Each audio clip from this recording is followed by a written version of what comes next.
হেমাঙ্গ বিশ্বাসের গান আমাদের কথা বলছি সলিল চৌধুরী।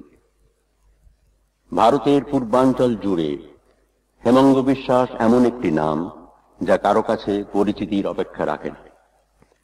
দুই বাংলা এবং আসামের মানুষের কাছে হেমাঙ্গ বিশ্বাসের নামের সঙ্গে ওতপ্রোতভাবে জড়িত এক উদাত্ত জনদরদী গণশিল্পীর দ্যুতিময় ছবি, যাকে তারা বিগত 4 দশকেরও অধিক কাল ধরে তাদের প্রায় প্রতিটি গণসংগ্রামের সাংগীতিক রূপকার হিসেবে কাছে পেয়ে এসেছেন। আজীবন সংগ্রামী এই গণশিল্পী আজ ভগ্নস্বাস্থ্য, সত্তরোত্তর বৃদ্ধ। তবু তার চেতনার দোতনায়, তার কণ্ঠে আজ যৌবনে দৃপ্ত পদক্ষেপ যেন শোনা যায়। শত শত গীত রচয়িতা এই অমর শিল্পীর গান তার সকণ্ঠে এই প্রথম সংকলিত হল রেকর্ড বা ক্যাসেট আকারে।